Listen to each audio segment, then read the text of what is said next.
وعلى آله وصحبه ومواله ولا حول ولا قوة إلا بالله وبعد. Alhamdulillah, segala puja dan puji hanya milik Allah subhanahu wa ta'ala.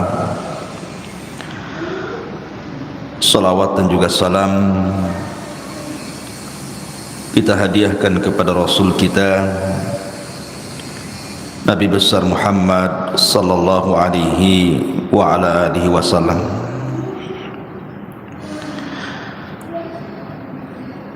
Ma'asyiral muslimat yang dimuliakan Allah subhanahu wa ta'ala, alhamdulillah di pagi menjelang siang ini kembali kita bisa duduk untuk bertalabul ilmi. Dan pembahasan di pagi menjelang siang ini kita akan membahas tentang beberapa penyesalan manusia di hari yang tidak ada guna penyesalan itu di hadapan Allah subhanahu wa ta'ala.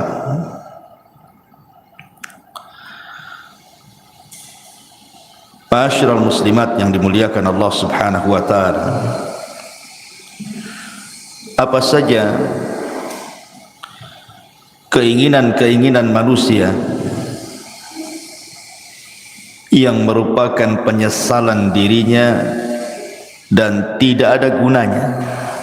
Penyesalan itu tidak ada gunanya lagi.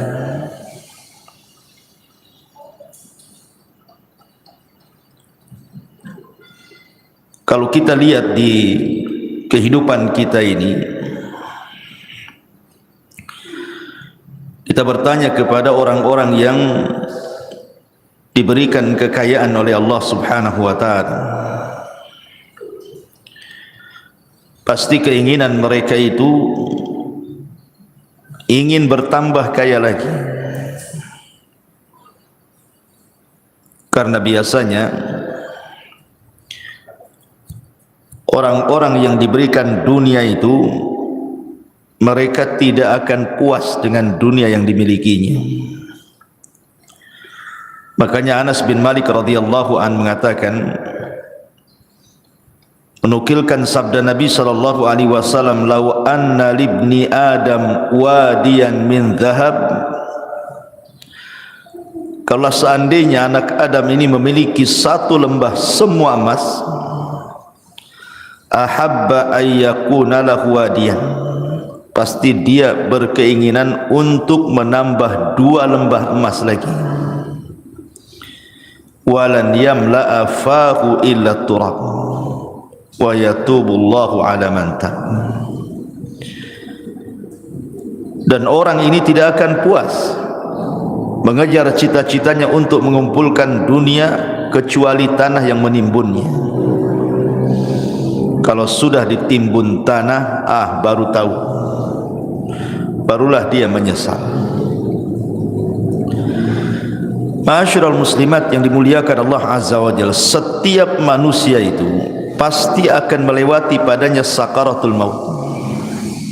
Tidak ada satupun manusia pasti akan melewati yang disebut dengan sakaratul maut. Karena Allah subhanahu wa ta'ala mengatakan, wajaat sakratul maut bil haqq dzalika ma kunta minhu tahid.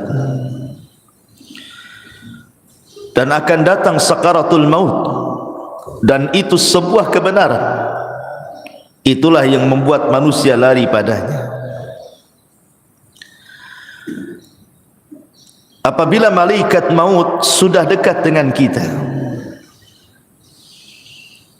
dan malaikat-malaikat pembantu malaikat maut ikut serta di dalamnya yang disebut dengan rusulul maut, rasul-rasul kematian. Ketika malaikat maut mulai mencabut nyawa kita, maka dimulai dari ujung jari jemari setiap manusia. Kemudian ruh itu berjalan sedikit demi sedikit sampai di tenggorokan. Ketika nyawa di tenggorokan inilah, maknanya manusia sudah tidak akan selamat lagi. Hatta idza balagatit tarak wa qila man rah. Sampai ketika ruh itu sampai di tenggorokan manusia, tidak ada yang bisa meruqyah dia, mengembalikan ruh ke dalam jasadnya. Disitulah dia terbayang keinginan-keinginan, penyesalan-penyesalan yang tidak ada guna penyesalan itu. Apa saja penyesalan-penyesalan yang akan dirasakan saat detik orang sakaratul maut itu? Walaupun dia menjerit kepada Allah Subhanahu wa taala untuk dikembalikan ke dunia, melaksanakan penyesalan yang sudah ia tinggalkan, baik perkara yang harus dilaksanakan atau perkara yang harus ditinggalkan, percuma saja penyesalan kala itu. Inilah kita akan bahas beberapa penyesalan-penyesalan ketika orang berada fi firashil maut, tempat tidur kematian. Apa saja penyesalan-penyesalan itu? Ma'asyiral muslimat yang dimuliakan Allah Azza wa Jalla, kita harus bedakan keinginan orang-orang yang beriman saat detik-detik kematiannya dengan cita-cita orang-orang yang mereka jauh daripada keimanan. Maka penyesalan mereka tidak ada gunanya. Contoh saja umniyatus salihin, kehendak dan cita-cita orang-orang saleh. Apabila ruhnya sudah dicabut, kemudian badannya berada di atas keranda kematian, kemudian dibawa ke kuburan, maka orang-orang soleh akan mengatakan saat jasadnya dibawa ke kuburan, qaddimuni qaddimuni, segerakan aku, segerakan aku, segerakan aku, segerakan aku. Maksudnya jangan dilambatkan jalannya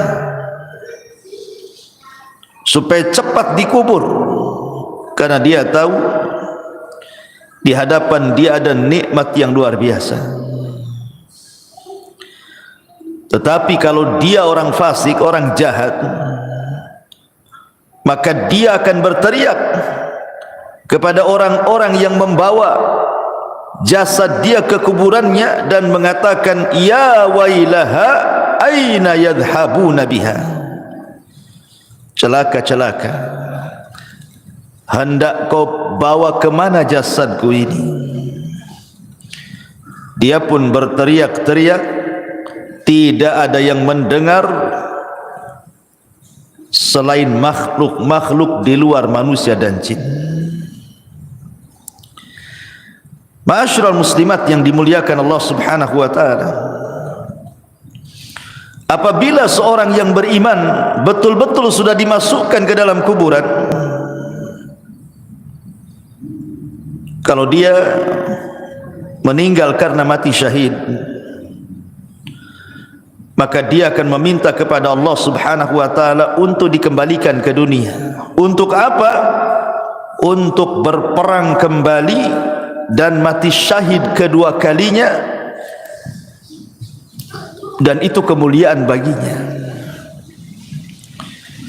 Makanya Jabir bin Abdullah radhiyallahu anhu pernah menceritakan saat kematian ayahnya Abdullah ibn Haram.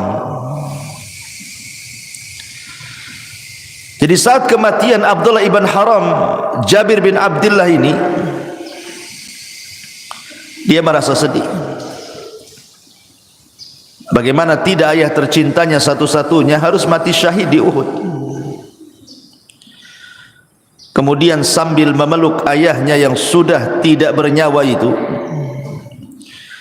maka Nabi SAW mengatakan, ya Jabir, tabki aw la tabki, wallahi ma kallama Allahu ahadan qat min wara'i hijabin wahiyan abaka fakallamahu kifahan bila turjuman.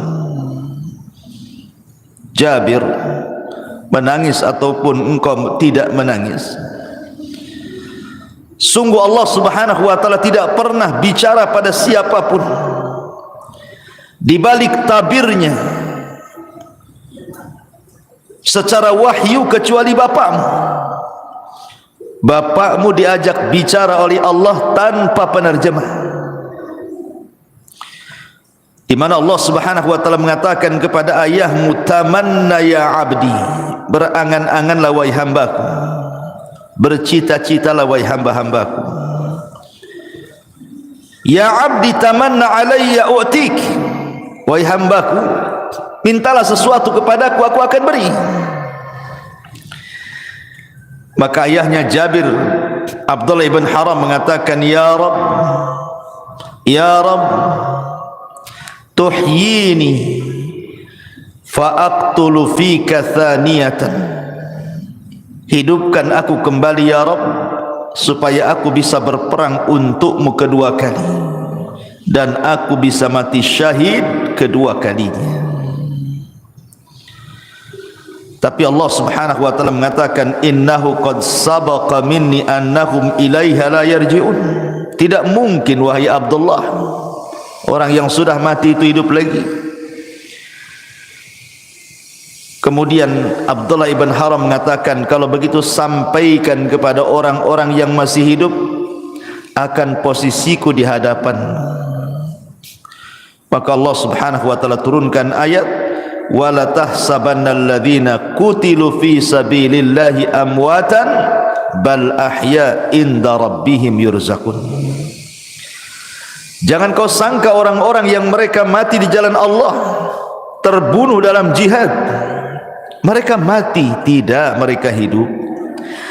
Mereka diberikan rizki di hadapan Allah Subhanahu wa ta'ala. Inilah cita-cita orang-orang yang beriman.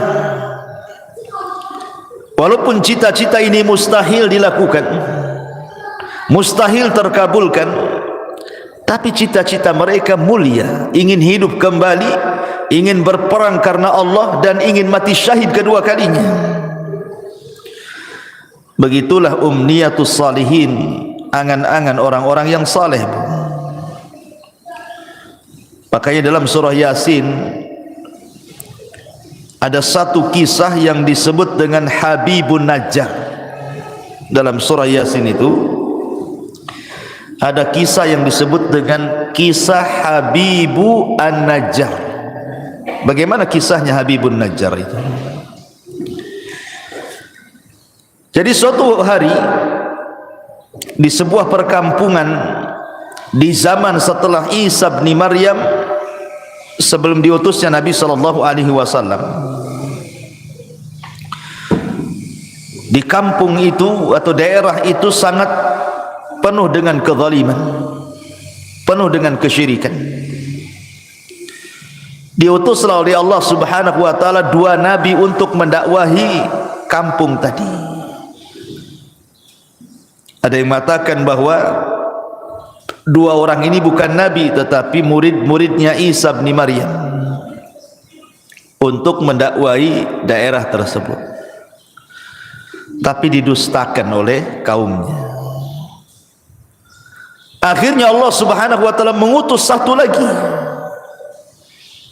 untuk menguatkan yang dua orang yang sedang berdakwah itu, tapi didustakan lagi. Sampai akhirnya tiga utusan ini hampir dibunuh. Datanglah seorang laki-laki yang bernama Habibun Najjar, yang sudah beriman sebelumnya kepada tiga utusan ini, memperingatkan orang-orang yang menentang tiga utusan itu. Kemudian malah dia jadi sasaran pembunuhan. Niatnya membela para utusan, akhirnya dibunuh oleh orang kampung itu. Ketika dia mati,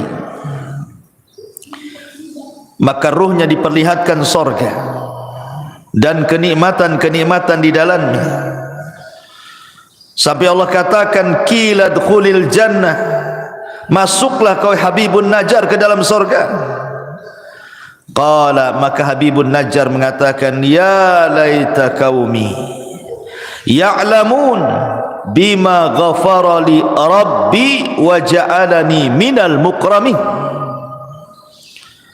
Duhai kiranya kaumku tahu, duhai kiranya kaumku tahu dengan apa yang Allah berikan dari ampunannya kepadaku, dan dia telah menjadikan aku orang-orang mulia, tentu mereka tidak akan mendustakan para utusan itu, katanya. Itulah umniyatus salihin, cita-cita, keinginan-keinginan orang-orang soleh apabila sudah meninggal. Akan tetapi di sana ada yang disebut dengan umniyatut talihin, keinginan, cita-cita, penyesalan dari orang-orang yang tidak memiliki keimanan, orang fasik, orang jahat. Tetapi keinginan mereka hanyalah sebuah penyesalan, tidak ada guna. Apa saja itu? Pertama, mereka akan menyesal karena mereka meninggalkan sholat. Orang-orang yang sedang sakaratul maut ataupun orang-orang yang sudah mati, maka mereka akan menyesal kenapa ketika mereka masih sehat, masih hidup normal, mereka meninggalkan sholat. Ini yang akan jadi penyesalan orang-orang yang sedang sakaratul maut itu. Kenapa dulu aku meninggalkan sholat? Sampai-sampai disebutkan dalam hadis Abu Hurairah radhiyallahu anhu, suatu hari Nabi SAW lewat di sebuah kuburan. Kemudian Nabi bertanya, man sahibu hadal qabri, siapa yang dikubur di sini? Rasul bertanya kepada para sahabat, siapa orang yang dikubur di kuburan ini? Maka para sahabat mengatakan, fulan wa fulan, fulan dan fulan wahai Rasul.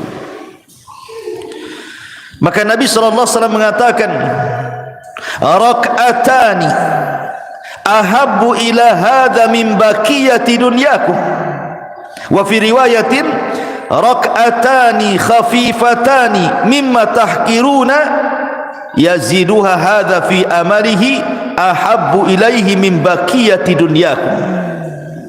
Kata Nabi, 2 rakaat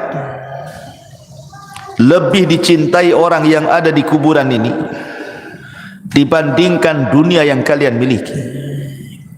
Dalam riwayat, 2 rakaat solat yang ringan yang kalian remehkan, tapi itu bisa menambah amalannya, itu lebih dicintai orang yang dikubur ini dibandingkan seisi dunia yang kalian miliki. Subhanallah. Orang-orang yang dikubur itu, Bu, atau orang-orang yang sedang sakaratul maut itu, mereka dicita-citakan ingin sholat, walaupun hanya 2 rakaat yang ringan, yang mudah dilakukan. Tapi apalah gunanya penyesalan itu? Menyesal dia kenapa tidak sholat, menyesal kenapa dia tidak melakukan 2 rakaat sholat. Tapi apa gunanya penyesalan itu? Tidak ada guna. Tidak ada guna penyesalan itu. Padahal Nabi SAW saat detik-detik wafatnya, apa kata Rasul? As-salatu salat wa ma malakat aimanukum. Jaga salat, jaga salat, dan hamba-hamba sahaya di antara kalian. Bahkan Umar bin Khattab radhiyallahu an, saat detik-detik wafatnya, Umar sampai mengatakan, la hadza fil Islam liman tarakas salat. Tidak ada bagian dalam Islam, kata Umar, bagi orang yang tidak melaksanakan salat. Itu di akhir-akhir usia Umar, saat detik wafatnya, dia ingatkan soal salat. persis seperti wasiat Nabi sallallahu alaihi wasallam, as-salatus salah wa ma malakat aymanukum. Maka sebelum waktu itu akan datang, penyesalan akan diungkapkan. Tapi apalah gunanya penyesalan itu di hadapan Allah? Maka dari sekarang jangan pernah tinggalkan sholat, karena ini adalah penyesalan orang-orang sakaratul maut nanti. Tapi heran hari ini kan, Masya Allah ya, orang yang meremehkan sholat itu kayaknya biasa-biasa saja, kayak nggak berdosa saja orang tak sholat tuh, kayak nyantai gitu deh Bu ya. Kalau kita tanya sama orang yang tidak sholat tuh, kenapa kok tak sholat, katanya, nanti katanya, kalau sudah dapat hidayah, katanya. Ngomongnya enak saja kayak gitu juga. Bukankah engkau seorang muslim, kenapa kau tidak sholat, katanya. Entah kenapa saya malah sholat, katanya. Kayaknya bukan beban bagi dia gitu ya. Padahal orang yang meninggalkan sholat itu bisa kafir tuh. Kata Nabi sallallahu alaihi wasallam, al-ahdu bainana wa bainakumus salat faman tarakaha faqad kafar. Perbedaan kita loh dengan orang kafir itu salat. Kalau dia meninggalkan salat berarti apa bedanya dengan kafir? Makanya Rasul mengatakan faman tarakaha faqad kafar. Siapa yang meninggalkan bisa kufur dia.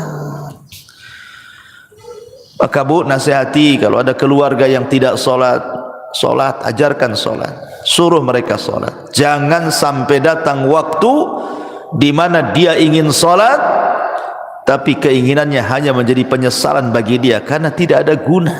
Nyawa sudah di tenggorokan, itu sudah enggak ada guna lagi taubat. Innallaha yaqbalu taubata 'abdin ma lam yugharghir.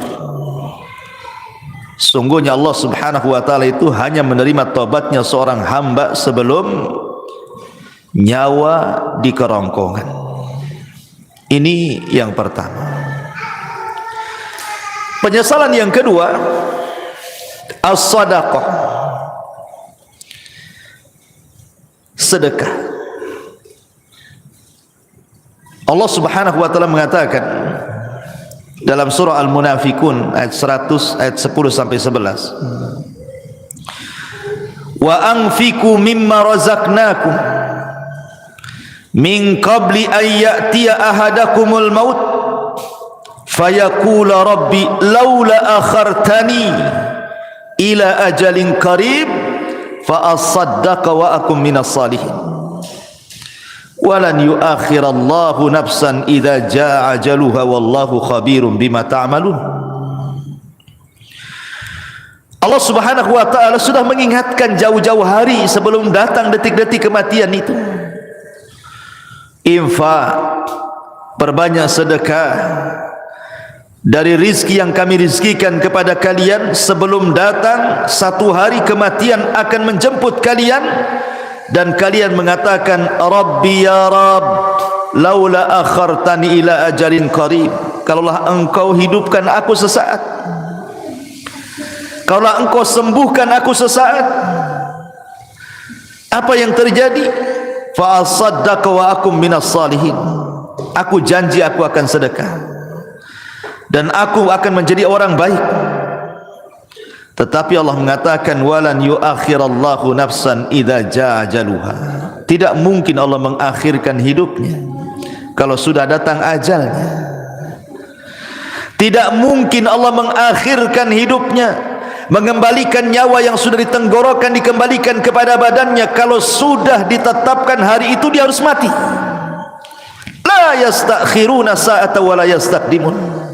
Kalau kematian itu datang tidak mungkin diakhirkan, tidak mungkin dimajukan pas waktunya. Disitulah penyesalan datang. Ketika nyawa ditenggorokan, mulailah dia terpikir, teringat dengan harta yang selama ini dikumpul-kumpulkannya. Harta itu bukan harta kita, Bu. Harta itu harta Allah. Harta itu datang bukan karena kecerdasan kita. Harta itu datang bukan karena jerih payah kerja keras kita, bukan pula karena jabatan-jabatan kita. Tidak, semua harta itu datang dari Allah. Makanya Qarun ketika mengatakan innama utituhu min ilmin indi, harta itu datang karena kecerdasanku, Allah katakan fa khasafna bihi wa bidarihil arda, kami tenggelamkan si Qarun dan seluruh kekayaannya. Ya, karena kekayaan itu bukan milik Qarun, kekayaan itu milik Allah. Semua kekayaan itu milik Allah, tidak ada secuil pun milik kita. Allah hanya minta sedikit dari harta kita itu. Allah tidak minta banyak seperti zakat. Allah hanya minta 2,5% dari 85 gram emas itu. Tidak banyak. Apalagi itu harta bukan harta kita, harta Allah. Tetapi karena manusia zuyyina linnasi minasyahwat, dihiasi syahwat-syahwat dunia inilah, akhirnya dia bakhil. Dia baru tahu setelah nyawa di tenggorokan, baru dia sadar, kenapa dulu aku tidak sedekah? Laula akhartani ila ajalin qarib fa asaddaqa wa akum minas salihin. Kenapa aku tidak sedekah ketika aku sehat? Maka bagi anda yang Allah subhanahu wa ta'ala limpahkan rizki yang luas, dengan mudah anda mencari rizki itu tanpa ada kesulitan. Itu nikmat yang besar yang Allah subhanahu wa ta'ala anugerahkan kepada anda. Banyak-banyaklah sedekah, karena Rasul yang mengatakan maluka ma akalta fa afnaita wa ma labista fa ablaita wa ma tasaddaqta fa abqaita. Hartamu, kata Rasul, yang kau makan pasti habis, yang kau pakai pasti usang, yang kau sedekahkan itulah yang bermanfaat untuk kematian. Karena apabila seseorang meninggal dunia, nyawa sudah dicabut oleh Allah, yang pertama terpisah dari badan ibu itu adalah harta. Yang pertama terpisah dari badan ibu adalah harta. Pertama orang mati ini dicabut nyawanya, yang pertama berpisah hartanya. Tidak ada hubung kait dia dengan harta lagi. Bahkan sekaya apapun orang yang meninggal itu, tetap saja sama keluarganya dibelikan kain kafan yang harganya murah. Bukan karena dia orang kaya kafannya mahal, tidak. Kafannya pun tetap itu juga yang sangat murah, tidak berharga. Karena pertama kali dia meninggal, yang terpisah dari hidup dia itulah hartanya dulu. Baru kemudian dibawa di atas keranda, diiringi dengan keluarganya, kemudian dimasukkan ke liang lahat, kemudian dikubur di situ sama keluarganya, kemudian keluarganya pulang, barulah dia terpisah dengan keluarganya. Tapi yang pertama terpisah dari badannya adalah hartanya. Di saat itulah dia menyesal dan mengatakan laula akhartani ila ajalin qarib fa asaddaqa wa akum minas salihin. Ya Rabb, kalaulah engkau akhirkan kehidupanku sesaat, tidak apa-apa, aku akan sedekahkan tuh harta-hartaku tuh, dan aku akan termasuk orang yang baik. Tetapi apakah umniyatut talihin ini, cita-cita orang-orang yang seperti ini bermanfaat bagi dia? Tidak ada guna. Harta sebanyak apapun kalau anda sudah meninggal, harta itu tidak bisa diambil lagi oleh anda, kan? Karena sudah menjadi rebutan ahli warisnya. Kenapa ketika kita masih hidup kita tidak sedekah? Ketika sudah mati baru kita teringat sedekah. Itu namanya penyesalan yang tidak guna, penyesalan yang tidak ada guna bagi dia. Percuma penyesalannya. Ini yang kedua, sedekah. Yang ketiga, al-amalus salih, beramal saleh. Allah subhanahu wa ta'ala berfirman dalam surah Al-Mu'minun ayat 99 sampai 100. Allah mengatakan hatta idza jaa ahadahumul mautu qala rabbirji'uni la'alli a'malu salihan fima tarak kalla innaha kalimatun huwa qailuha wa min waraihim barzakhun ila yaumi yub'atsun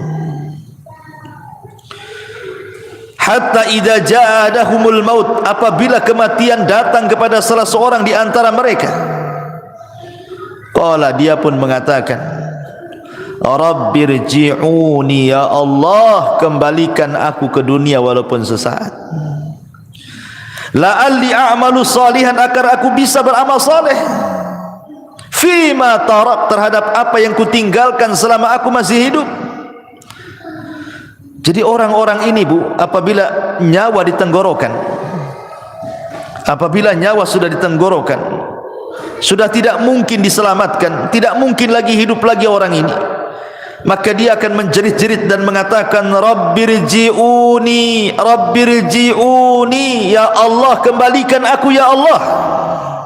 Untuk apa? La'alli a'malu salihan, agar aku bisa beramal saleh, agar aku bisa beramal saleh. Fima tarak, dulu aku tinggalkan itu. Tapi Allah bantah dengan mengatakan, kalla innaha kalimatun huwa qailuha, ya Abdullah, mustahil, itu angan-anganmu saja, mustahil kau dikembalikan, itu angan-anganmu saja. Wa min waraihim barzakhun ila yaumi yub'atsun, karena antara dirimu dan dunia itu ada dinding pemisah yang disebut dengan barzakh, mustahil kau kembali ke dunia. Maka sebelum datang penyesalan yang tidak ada guna itu, Bu, perbanyak amal soleh, perbanyak amal soleh. Amal soleh kan banyak, baik yang bermanfaat untuk diri sendiri ataupun amal soleh yang bermanfaat untuk orang lain. Sekecil apapun amal itu pasti akan dibalas oleh Allah. Wa man ya'mal mithqala dzarratin khairan yarah wa man ya'mal mithqala dzarratin syarran yarah. Tapi apalah gunanya umniyatu talihin ini? Kalau sudah detik-detik wafat tiba-tiba mikir amal saleh, enggak ada guna, enggak ada gunanya. Yang ada dia akan dipertanggungjawabkan di hadapan Allah Subhanahu wa taala. Ini yang ketiga. Yang keempat, orang-orang yang akan menyesal saat detik-detik sakaratul maut adalah ketika di dunia dia tidak pernah membaca Al-Quran. Di dunia dia tidak pernah membaca Al-Quran. Sampai ada, Bu, di masyarakat itu yang usianya sudah 40 tahun, 50 tahun, 60 tahun, bahkan 70 tahun pun tidak pernah tangannya memegang mushaf Al-Quran, tidak pernah lisannya menggerakkan untuk membaca Quran. Subhanallah, di masyarakat itu ada, dia muslim KTP-nya, tapi sama Quran itu tidak pernah baca. Apalagi ketika Allah memberikan fitnah kepada kita berupa handphone ini, dia bisa loh mengikuti berita politik, berseri, hari ini apa beritanya, besok apa beritanya, lusa apa beritanya, terus diikuti itu. Orang berkasus disidangkan di pengadilan, kita tidak ada hubungan kerabat dengan dia, Bu, diikuti kasusnya. Cemana sidang hari ini, cemana sidang besok, cemana sidang lusa, padahal nggak ada manfaatnya untuk kita tuh. Ibu bukan saudara dia, dia pun bukan saudara ibu. Sibuklah ibu cerita tentang persidangan dia, disibukkan hari-hari. Belum lagi yang nonton kuliner tuh, diikutilah itu, apa nih hari ini dia masak apa nih, besok masak apa, lusa masak apa gitu. Atau artis tertentu yang suka mamer-mamerkan kekayaan itu, Bu, diikutilah blognya itu, jadi subscribe-nya lagi, langganan dia. Wah, ini baru ngupload nih si Atris ini, Apalah gunanya ibu dengan artis itu? Nggak ada guna kan? Manfaatnya apa? Dia yang kaya, ibu yang dalam ludah yang nengok di handphone itu kan, nggak ada guna tuh. Ngapain ngikut-ngikut kayak gitu itu? Coba kalau nggak ditonton artis itu, bangkrut juga dia. Jangan ditonton, nggak akan dia dapat duit juga. Karena itu sama kan, kalau kita nonton kan habis pulsa kita, itu sama kita ngasih uang sama orang kaya itu. Ibu sudah miskin, artis ini kaya, nonton program dia, uang kita habis di pulsa, dia pula dapat duit. Akalnya di mana coba? Hilang akalnya orang tuh. Hari-hari kok bisa dia ngikutin tuh ya? Padahal yang ditontonkan kepada kita itu tidak ada guna dunia akhirat tuh. Tidak menambah kekayaan kita, ya tidak menambah pahala kita. Yang ditonton dia sedang pamer-pamer rumah, pamer-pamer kendaraan, pamer-pamer jalan-jalan, pamer-pamer anaknya, pamer-pamer istrinya, suaminya. Na'udzubillah, thumma na'udzubillah. Ittaqillah, bertakwa kepada Allah, bertakwa, takut kepada Allah. Masih ada program yang manfaat di handphone itu. Bisa kita dengarkan mengaji, murotal, ustaz-ustaz ceramah. Adalah manfaat itu. Kalaulah tidak manfaat dunia, manfaatlah untuk akhirat. Ya. Sekarang tidak ada alasan orang tidak mengaji itu, karena sekarang handphone sudah di tangan masalahnya, dan aplikasi Quran ada di dalamnya. Kalau dulu orang nenteng-nenteng mushaf itu mungkin malu. Kalau nenteng mushaf kemudian ibu ya sambil ke arisan bawa mushaf gitu ya, mushaf gede itu bukan? Pasti kata orang arisan, ibu ini salah tempat, musola sebelah sana bu katanya. Lah kok bilang musola sebelah sana katanya? Karena ibu nenteng mushaf, disangkanya mau yasinan. Tapi kalau sekarang ini kan nenteng-nenteng handphone ini nggak ada orang malu. Justru kalau tidak punya handphone malu pula dia. Lalu apa alasan kita nanti di hadapan Allah kalau Allah bertanya, kenapa ibu tak baca Quran? Kemudian ibu jawab bagaimana? Mushafnya di masjid ya Rabb katanya. Mushafnya ketinggalan di rumah. Lah itu mushaf ada di tangan loh sekarang. Karena setiap handphone itu ada aplikasi Quran. Tidak ada alasan untuk tidak baca Quran. Dan itu akan ditanya di hadapan Allah Subhanahu wa taala. Wa qala ar-rasul ya rabbi inna qaumi ittakhidhu hadzal qur'ana mahjura. Wa qala ar-rasul, akan berkata Rasul kelak pada hari kiamat di hadapan Allah melaporkan akan umatnya, Rabbi inna qaumi ya Rabb, sesungguhnya kaumku ittakhadhu hadzal qur'ana mahjura. Sepeninggalku mereka sedikit demi sedikit meninggalkan Al-Quran, meninggalkan untuk memegangnya, meninggalkan untuk membacanya, meninggalkan untuk merenungkannya, meninggalkan untuk mempelajari tafsirnya, meninggalkan untuk mengamalkannya, bahkan melanggar isi-isinya. Mahjur. Ini akan datang suatu hari penyesalan, Bu. Ketika detik-detik nyawa di tenggorokan, maka orang akan teringat dengan Al-Quran. Karena salah satu pertanyaan itu juga Quran itu. Wa ma imamu, siapa pimpinanmu itu? Ikut siapa kamu ini? Jawabannya Quran. Jangan sampai detik-detik penyesalan itu datang dan tidak ada guna.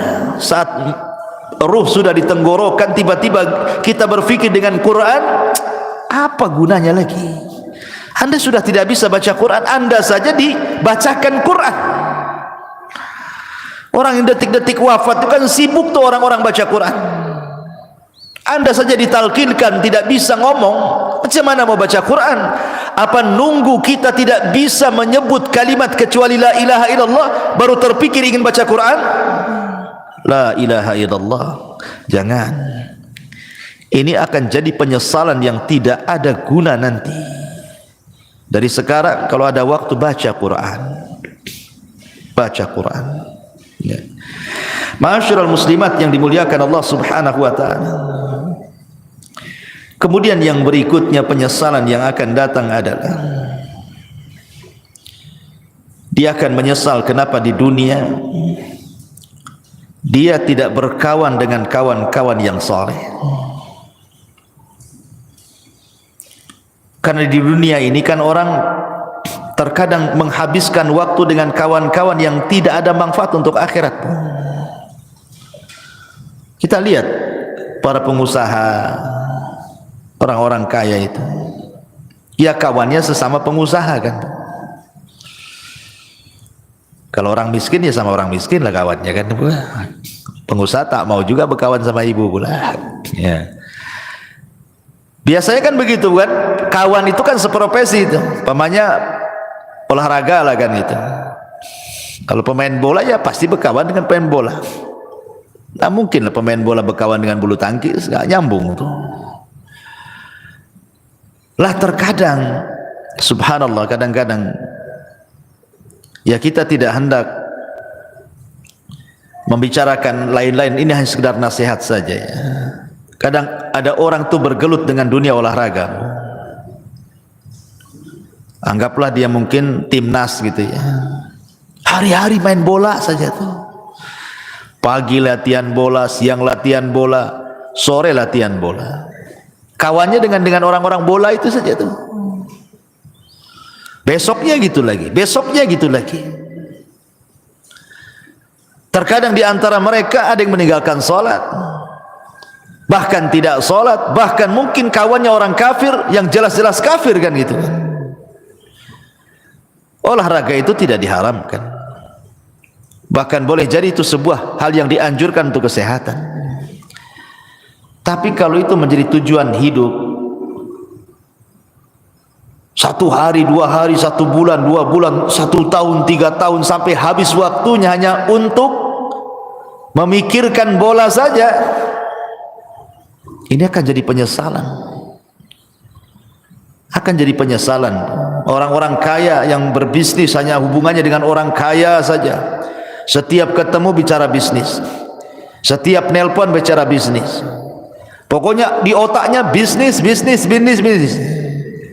Tidak ada diluangkan waktu untuk ibadah, itu tidak ada. Dari mulai dia muda sampai dia tua, itu aja kawannya. Tidak mau dia berkawan dengan orang soleh, dengan ustaz, dengan kiai, dengan ajengan, dengan teman-teman yang rajin ke masjid. Tidak ada. Hanya disibukkan, dilalaikan dengan dunia saja. Atau hari ini mungkin kawannya handphone lah, seperti yang saya sudah contohkan tadi. Disibukkan dengan nengok blog artis, terus itu aja ditonton. Sibuk komen-komen sana sini. Ini akan jadi penyesalan Bu pada hari kiamat. Bahkan dia akan meminta kepada Allah Subhanahu wa taala, di mana penyesalannya akan dikemukakan di hadapan Allah, sebagaimana Allah katakan dalam surah Al-Furqan 27, wa yauma ya'addu adh-dhalimu ala yadayhi yaqulu ya laitani ittakhadtu ma'ar rasuli sabila ya wailata laitani lam attakhid fulanan khalila. Pada hari di mana orang zalim menggigit jarinya dan mengatakan, duhai celaka, kenapa ketika aku masih sehat di dunia aku tidak mengambil Rasul sebagai kawan? Duhai celaka, celaka aku, kenapa aku tidak menjadikan si fulan itu kawanku? Makanya Hasan Al-Basri mengatakan, istaghfiru min sahibikumus salih fa innahu yanfa'ukum yaumal qiyamah. Cari teman-teman yang soleh, cari teman-teman yang baik, karena itu akan bermanfaat pada hari kiamat bagi pelakunya. Nanti akan menyesal kita Bu. Kita hari-hari sama si fulan, si alan, dihabiskan waktunya hanya untuk jalan kemari dengan si fulan, si alan itu, ngobrol dengan si fulan, si alan itu. Lupa bertahun-tahun, sampai lupa sholat, lupa puasa, lupa baca Quran, lupa zakat, macam-macam. Kan ada orang disibukkan hari-hari dengan itu saja kan Bu. Lah nanti akan jadi penyesalan Bu. Cari teman-teman yang baik, cari teman-teman yang saleh, supaya jangan jadi penyesalan di hadapan Allah Subhanahu wa taala. Ini kalau orang sudah sakaratul maut, tiba-tiba kemudian berpikir, kenapa aku tidak ke masjid? bersama orang-orang yang sholat di masjid? Kenapa aku tidak mengaji bersama orang-orang yang mengaji? Kenapa aku tidak membaca Quran bersama orang-orang yang baca Quran? Gak ada guna tuh. Gak ada guna, itu hanya umniah saja, angan-angan, cita-cita saja. Karena nyawa sudah ditenggorokan, apalah gunanya itu? Maka sebelum penyesalan itu datang, dari sekarang cari teman-teman yang baik yang bisa menyelamatkan kita. Ma'asyiral muslimat yang dimuliakan Allah Azza wa Jalla. Lalu apa lagi? Orang-orang yang melalaikan keluarga. Orang-orang yang melalaikan keluarga di masa hidupnya.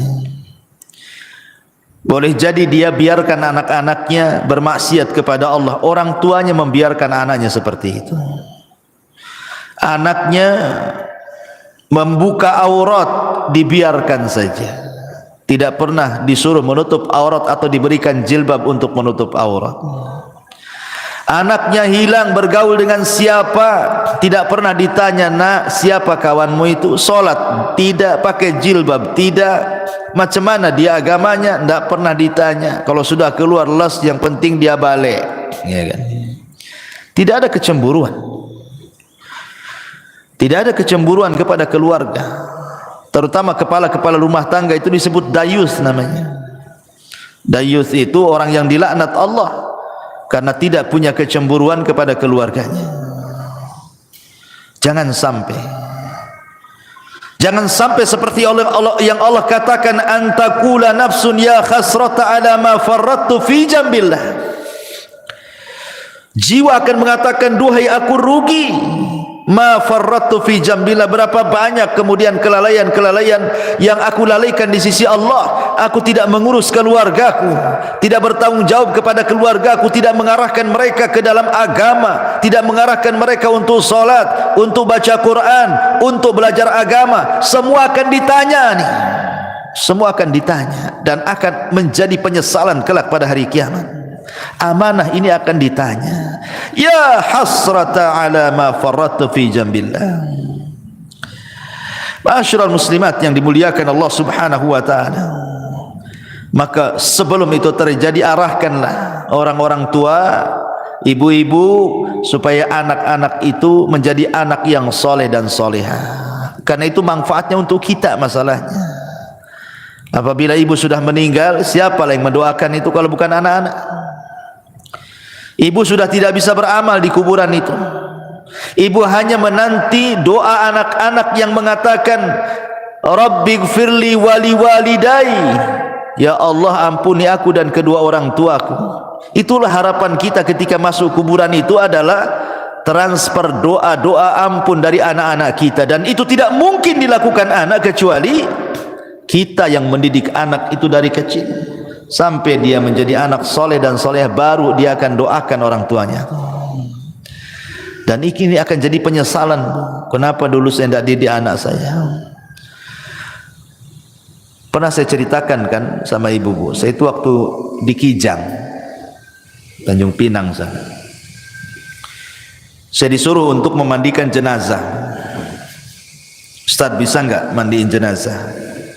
Bisa, ada waktu insyaallah. Jadi saya datanglah ke rumahnya, saya mandikan jenazah, saya juga kafani bapak yang meninggal itu, kemudian saya solatkan.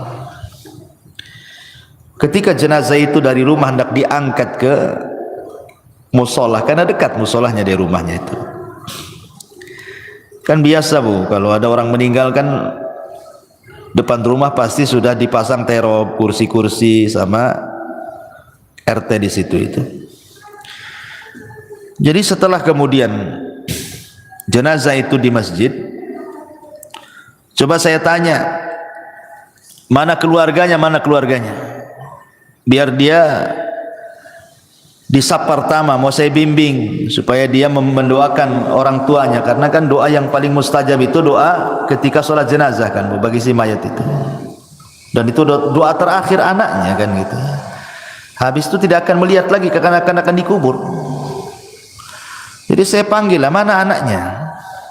Jadi orang-orang mengatakan tuh anaknya tuh sedang duduk-duduk di kursi itu diteror, di bawah teror tuh katanya. Jadi saya bilang suruhlah mereka nyolati bapaknya tuh. Itu terakhir kali lah saya mau ngomong. Tapi dipanggil-panggil bu, anaknya nggak ada yang mau sholat, nggak ada yang mau nyolati bapaknya, asyik rokokan aja di situ. Sempat saya ngelus dada, subhanallah, ada anak yang durhaka kayak gini kan. Itu bapaknya terakhir mati bu, anaknya bukan satu orang, ada 5 orang, semua duduk-duduk di situ. Rokokan itu, dipanggil-panggil dia bilang sudah disolatkan aja katanya, disolatkan aja katanya. Tidak mau dia menyolat itu. Ada apa dia dengan bapaknya? Tapi dengan peristiwa ini kita lihat kan, ini yang salah mesti bapaknya nih ketika dia masih hidup. Tidak mungkinlah kalau seandainya bapaknya itu baik mendidik anak-anaknya itu, kok anak-anaknya nggak mau nyolati dia gitu kan? Mesti ada dendam dengan anak-anaknya ini. Ini saya saksikan bu. Apa menunggu seperti ini gitu ya kan? Orang tua ketika meninggal mau nyolatkan saja anaknya tidak mau gitu kan? Auzubillah. Ini penyesalan yang tidak ada guna orang seperti ini. Karena kalau sudah besar anak itu bisa melawan orang tuanya. Betapa banyak orang-orang tua yang sakit hati kemudian bercita-cita, nak kalau kau tahu durhaka kepadaku di dewasa ini, sudah kecekik kau di masa bayi biar mati. Banyak tuh orang tua itu yang menghendaki kematian anaknya karena kurang ajar dia kan. Di masyarakat kan banyak yang seperti ini bu ya. Jadi janganlah kemudian sampai datang pada waktunya tiba-tiba kita menyesal. Ketika nyawa di tenggorokan dia menyesal kenapa dulu dia tidak mendidik keluarganya, tidak mengarahkannya, tidak menasihatinya, tidak menjadikan mereka anak-anak yang soleh dan solehah. Umniyatut talihin yang seperti ini, umniyatut talihin, bukan umniyatus salihin namanya. Angan-angannya orang-orang jahat, percuma, nggak ada guna ya. Maka inilah perkara-perkara bu, jangan sampai seseorang itu di detik-detik wafatnya banyak hal yang dicita-citakan tetapi tidak mungkin terlaksana dan tercapai karena sudah tidak ada lagi hubungan antara kehidupan dunia. Kita sudah masuk alam barzah, masalahnya alam kematian, ada barzah di situ pemisah. Dan kalau orang sudah masuk kubur itu tidak mungkin sholat, puasa, zakat, haji, tak mungkin. Dia sedang sibuk dipertanggungjawabkan di hadapan Allah semua amalannya, sedang ditanya man rabbuka wa man nabiyuka wa madinuk. Sehingga disitulah banyak orang yang menyesal. Wallahu a'lam bishawab. Inilah perkara-perkara yang akan menjadi bahan penyesalan bagi orang-orang saat detik-detik wafat ataupun setelah kematian. Wallahu a'lam. Mudah-mudahan yang sedikit ini ada manfaatnya bu. Nah, silakan kalau ada yang mau bertanya, tafadhal. Pertanyaan Ustaz. Iya. Apa tanggung jawab anak tatkala ada orang tua kita yang tidak bisa membaca Al-Quran, sementara mereka giat menyuruh anaknya belajar membaca Al-Quran supaya tidak seperti mereka? Apa yang harus dilakukan anak apabila orang tuanya tidak bisa baca Quran tapi orang tuanya nyuruh-nyuruh baca Quran gitu? Iya. Kiat anak tetap menasihati orang tua. Orang tua tetap harus baca Quran. Setua apapun ibu, tetap harus baca Quran. Baca Quran itu tidak terbatasi waktu dan usia. Justru makin tua, makin rajin baca Quran harusnya. Ustadz ibu saya tak bisa baca Quran. Macam mana tuh? Tapi dia nyuruh-nyuruh saya untuk belajar Quran. Ambil positifnya. Dia kan sudah nyuruh baca Quran, berarti itu positif tuh. Jangan ambil negatifnya. Ah, ngapain ibu aja nggak baca Quran, saya ya ikut-ikut lah kan gitu. Ambil positifnya. Kemudian yang kedua, nasihati ibunya. Nasihati ibunya. Jangan pernah malu untuk membaca Quran. Ustaz, saya tidak bisa baca Quran, datangkan orang yang mengajarkan Quran. Lebih baik ibu keluar uang untuk membayar orang baca Quran atau datang ke tempat-tempat belajar Quran yang gratis, kan ada tuh. Sampai di Batu Haji itu kan umat-umat di sana, masya Allah luar biasa. Mereka membuat kelas-kelas Quran. Nah, kebetulan saya pembinanya di situ. Jadi mengambil anak-anak jalanan, orang ibu-ibu yang jual-jual koran di lampu merah. Nanti didekati gitu kan sama umat di sana itu. Berapa penghasilannya sehari? Oh sekian. Ya udah saya kasih uang sekian tapi kau belajar Quran. Banyak yang belajar Quran di Batu Haji itu. Coba kalau ibu-ibu di sini kayak di sana kan mantap tuh bukan? Tapi ibu-ibu di sini centang perenang masalahnya. Ngaji saja malas gitu. Gitu ya. Jadi jangan malu datang, atau kalau punya duit nih cari orang yang bisa mengajarkan Iqra dulu kan itu kan. Sekarang kan masya Allah ya, nikmat Allah itu Allah mudahkan dari segi apa? Banyak penemuan-penemuan, metode-metode yang dulu baca Quran itu jadi momok orang itu, susah untuk bisa baca Quran. Zaman saya kecil mungkin ibu ngalami lah, kita kalau belajar Quran itu pakai turutan kan bu ya kan, pakai turutan juz amma tuh, lama 2-3 tahun tuh nggak bisa baca Quran tuh, masih susah gitu mau nyebut itu ya, mau tajwidnya apalagi itu susah, nggak lancar itu 2-3 tahun itu.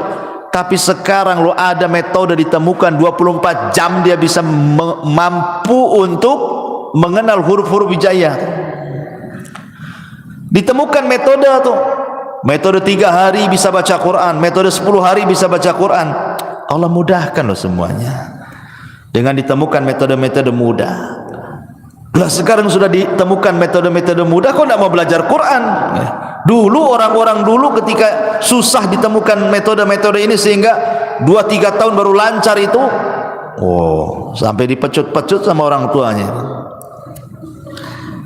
Saya masih ingat dulu itu waktu di kampung belajar Quran itu ngantri di depan Pak Ustadz tuh yang ngajar Quran tuh, kalau ngantuk itu diambil korek api bu, kemudian dibakar alisnya tuh. Saya masih ingat itu ya, itu zaman dulu tuh. Nanti nih kalau salah beberapa kali bu direndam di kolam. Di masjid itu di Jawa Barat tuh kan ada kolam tuh. Ini kalau ndak bisa-bisa bu direndam di kolam tuh, menunjukkan malas anak itu. Tuh orang dulu tuh pendidikannya Quran tuh kayak gitu kan. Sekarang alhamdulillah tidak ada kekerasan lagi, dan sekarang juga ditemukan metode-metode mudah gitu.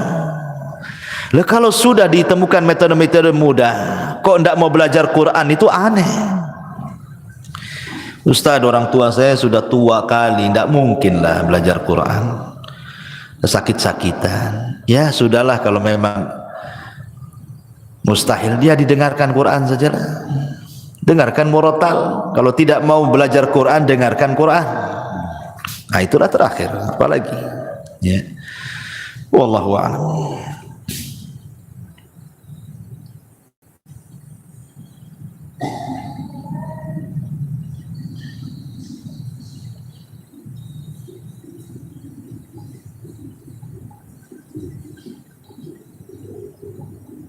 Lagi ibu.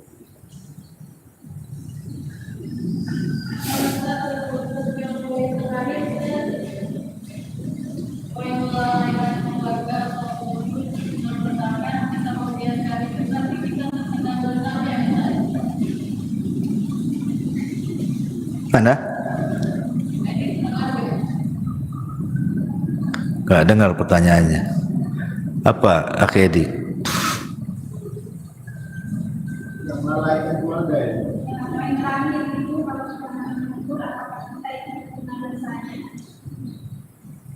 Yang melalaikan keluarga semasa hidup Ustaz. Nah, tatkala kita tidak menegur, apakah kita terkena dosanya? Oh iya, alhamdulillah. Ya kalau seandainya kita bagian daripada keluarga tersebut, ya kita harus menegurnya. Kita harus menegurnya, jangan melalaikan.